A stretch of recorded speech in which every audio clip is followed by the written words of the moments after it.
welcome to the final daily blast of inspiration for the year 5781, heading into 5782.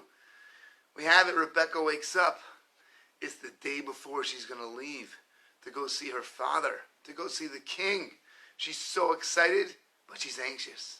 And she knows that she goes through the routine, goes through all the things she discussed over the past month, that she's gone through with the guard every single morning with her singing telegram. She knows she's going to be ready. She knows she's going to be prepared, but she's still anxious. Of course she's anxious. So she wakes up, she does her yoga, she does her prayers, then a little meditation. She reads through her list of things about all the amazing things and awesomeness that her dad does for her, that her king does for her. She takes out her paper and goes through the list of things that she wants to work on in regards to her relationship with God, in regards to her relationship with her king. And she thinks about the list and she goes to a feeling of regret. And she lets go of those things. She makes a plan of how she's not going to do that anymore. And that's the last two things that Rebecca needs to do before she heads on her journey to go to the palace. The guard tells her there's two more things. And the two more things are, first of all, you need to speak out what the things are that you're doing that you no longer want to be doing. You need to say how much you regret them. And you need to say them out loud. When you say it out loud, it goes and impacts the head. And it gets the heart and the head connected, even though there's a neck in between. So we have to say the words. Say what the things are. And the last thing is a commitment not to do it again. Make a plan of how you're not going to slip up. How you're going to, but what's the plan to make sure that you remain a princess all year long and don't go ahead and fall back into those old habits. So that's what we need to do also. We got to make that list of things we want to work on the things that are not quite where they should be in regards to our relationship with our King, with our Father in heaven. We need to go ahead and look at that list. We need to write the list. We need to stop doing the things. We need to speak out what they are, and we need to go ahead and make a commitment moving forward. How is it that we're not going to fall into the same trap we did this past year?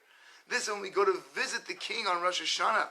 We go and spend 2 days with our Father in heaven, with the king, the creator of the world. We spend those 2 days together. We walk in as a prince or a princess, as a son and as a daughter of the king.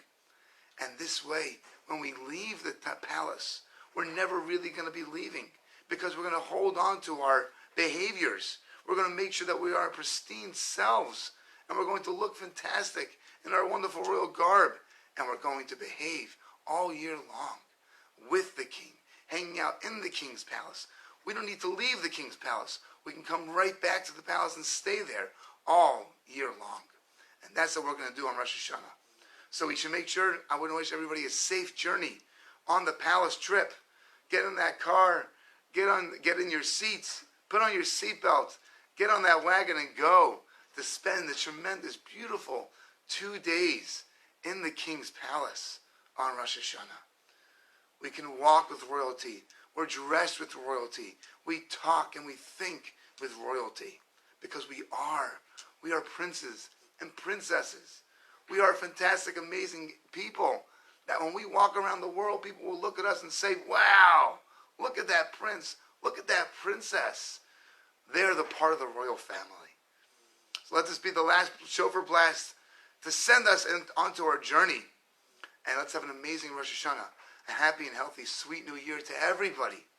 And we should have success on the journey, on the traveling to the palace, so we can stay and remain there all year long.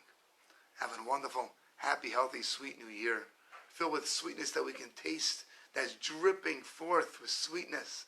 Oh, we can just see the beauty and magnificence of the wonderful relationship that we have with God and we have with our entire people. Have a beautiful day. Here we go.